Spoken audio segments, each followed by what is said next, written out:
It is now time for Ask Jim, where we are joined by everyone's favorite TitansOnline.com contributor, Jim Wyatt. Jim, I have questions from the fans. Are you ready to get started? Let's do it. All right. Using hashtag TitansTakes, Sally wants to know, what's with all the hamstring injuries? Wish I had a good answer on this one, but we've seen Corey Davis, Jonathan Cyprian miss time, obviously with hamstring injuries. Delaney Walker missed some practice time with a hamstring injury. Now Marcus Mariota is on that list as well after suffering a hamstring injury in Houston. You know, Mike Mularkey says they're not doing anything different. Players are hydrating like they're supposed to. They're being reminded to do the right things to keep you from having them. Just happen to have a string of bad luck here, and you hope it gets behind them.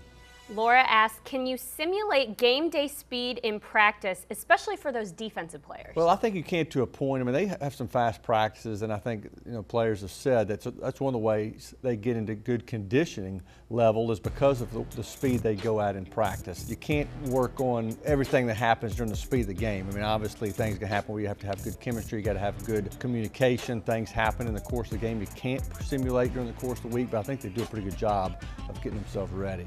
Glenn asks, Adoree Jackson seems like he's just a step away from having a touchdown on a punt or kickoff return. What's that final piece? What's it going to take? Well, he needs to have somebody not block a guy in the back. I mean, that's what happened on the Seattle return with David Fluellen got an illegal block. But he's been close. I mean, he had the long return in Jacksonville that stuck, but then he had one in Carolina that was called back in the preseason. The Seattle one was called back. He did have a nice return against the Texans. I think he's close. One thing Adoree said is that he's saving all these for his highlight film. He said they're going to count in his mind. His kids don't have to know that some of these were called back.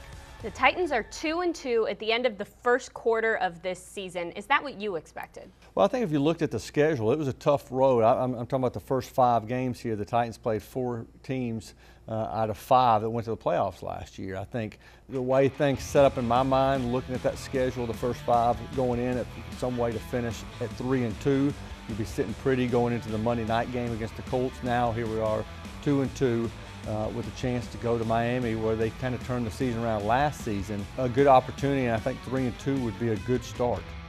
Jim, along those same lines, Jordan asked the question, the AFC South is a tie right now between the Jaguars, the Texans, and the Titans. How wacky is that? Well, it's crazy, especially when you look at the results from week to week. The Texans lose at home to Jacksonville by a pretty wide margin in week 1. The Titans go to Jacksonville, kind of steamroll them in week 2, and then the Titans go to Houston, and we don't need a reminder of what happened there this past Sunday. So things happen from week to week. Doesn't make a lot of sense sometimes. And we do know Indianapolis is getting Andrew Luck back probably in a not so distant future. So it's going to be a competitive division, and I think the Titans are in a pretty good spot right now. Jim, always a pleasure. If you guys have questions for this guy right here, Jim Wyatt, use hashtag TitansTakes, and you could see them answered right here on Titans All Access.